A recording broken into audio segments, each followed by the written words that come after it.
കണ്ണും കാതും കാലത്തിനുമേൽ തുറന്നുവെച്ച് ചരിത്രത്തിന്റെ ചുവരുകളിൽ ദൈക്ഷണിക മുദ്രകൾ ആലേഖനം ചെയ്ത പ്രസ്ഥാനം വിപൽക്കരമായ വർത്തമാന യാഥാർത്ഥ്യങ്ങളെ തിരിച്ചറിഞ്ഞ് സമൂഹത്തിന് ആത്മാഭിമാനവും നവോത്ഥാന വഴികളും പകർന്നു നൽകി കർമ്മനിരതമായ 90 വർഷങ്ങൾ പിന്നിട്ട പണ്ഡിത സഭ സമസ്ത കേരള ജംഇയ്യത്തുൽ ഉലമയുടെ ആശയാദർശങ്ങൾ നെഞ്ചേറ്റുപിടിച്ചുകൊണ്ട് കിതക്കാതെ കുതിക്കുന്ന തൃത്താല മണ്ഡലം ഇസ്ലാമിക് സെന്റർ സംഘടിപ്പിക്കുന്ന മതപ്രഭാഷണം 2017 മാർച്ച് 27,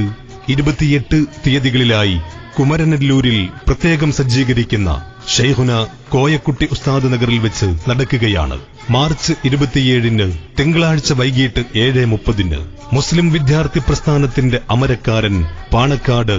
സയ്യിദ് ഹമീദലി ശിഹാബ് തങ്ങൾ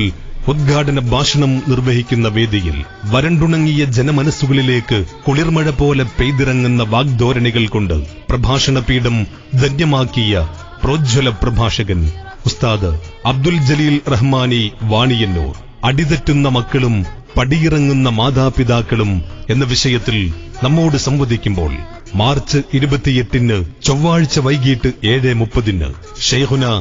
MV ഇസ്മായിൽ മുസ്ലിയാർ ഉദ്ഘാടനം നിർവഹിക്കുന്ന വേദിയിൽ മാനവികതയ്ക്ക് മാർഗദർശനം നൽകുന്ന വൈജ്ഞാനിക പ്രകാശം പ്രഭാഷണത്തിലൂടെ പ്രസരിപ്പിക്കുന്ന പ്രഭാഷണകലയിലെ അത്ഭുത പ്രതിഭ ഉസ്താദ് AM നൌഷാദ് ബാക്കവി ചിറയൻകീഴ് ആത്മവിശുദ്ധിയുടെ ചിന്തകൾ എന്ന വിഷയത്തിലൂന്നി നമ്മോട് സംസാരിക്കുന്നു. മുഴുവൻ വിശ്വാസി ഹൃദയങ്ങളുടെയും സ്നേഹ സാന്നിധ്യം ഞങ്ങൾ ക്ഷണിക്കുകയാണ്, സ്വാഗതം ചെയ്യുകയാണ്. 2017 മാർച്ച് 27, 28 തീയതികളിലായി വൈകിട്ട് 7:30 കുമരനെല്ലൂരിൽ സജ്ജീകരിക്കുന്ന ഷെയ്ഖുന കോയക്കുട്ടി ഉസ്താദ് നഗറിലേക്ക്